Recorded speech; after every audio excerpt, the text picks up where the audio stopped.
அனைவருக்கும் அன்பான வணக்கங்கள். 21/6/2025 ஆனி மாதத்தின் 7ஆம் நாள் சனிக்கிழமை மாலை 5:30 வரைக்கும் அஸ்வினி நட்சத்திரம், பின்பு பரணி. அதிகாலை 3:33 வரைக்கும் தசமி திதி, பின்பு ஏகாதசி. இந்த நாள் சித்த யோக நாளாக இருக்கிறது. இந்த நாளில் உத்திரம் நட்சத்திரக்காரர்களுக்கும் அஸ்தம் நட்சத்திரக்காரர்களுக்கும் சந்திராஷ்டமம் நடைபெறுவதால் பேச்சில் கவனம் தேவை. இந்த நாளில் மேஷராசிக்கு உயர்வு, ரிஷபம் மகிழ்ச்சி, மிதுனம் சிந்தனை, கடகம் சுகம், சிம்மம் வரவு, கன்னி சிக்கல், துலாம் பக்தி, விருச்சிகம் எதிர்ப்பு, தனுசு வெற்றி, மகரம் நட்பு, கும்பம் ஆதாயம், மீனம் கவலை. இந்த நாள் பார்த்தீங்க அப்படின்னா உங்கள் வீட்டின் அருகில் இருக்கக்கூடிய பெருமாள் ஆலயத்துக்கு கண்டிப்பாக போகணுங்க.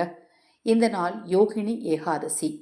ஆஷாட மாதத்தில் வரக்கூடிய இந்த யோகினி ஏகாதசி நாளில் உங்கள் வாழ்க்கை யோகமான வாழ்க்கையாக மாறுவதற்கு துளசி இலை சாற்றி நீங்கள் பெருமாளை வழிபாடு செய்யணும் இந்த நாளில்.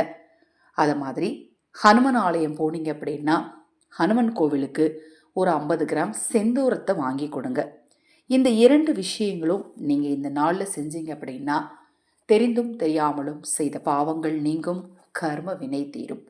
இந்த நாளில் அக்ஷய பாத்திரம் உணவளிக்கும் திட்டம் ரூபாய் 30 மட்டும். இந்த திட்டத்தில் எங்களோடு இணைந்து ஆதரவற்றவர்களுக்கு உணவளிக்க விரும்பினால் 9344692042 இந்த வாட்ஸ்அப் எண்ணிற்கு தொடர்பு கொள்ளுங்கள். தொடர்ந்து நம்ம சேனலை பாருங்கள். இப்போ தான் முதன்முறையாக பார்க்குறீங்க அப்படின்னா சப்ஸ்கிரைப் பண்ணிக்கோங்க. அனைவருக்கும் எனது அன்பு வணக்கங்களை தெரிவித்துக் கொள்கிறேன். மகா பெரியவாவின் அருளால் இந்த நாள் இனிய நாளாக அமையட்டும். நல்லதே நடக்கட்டும்.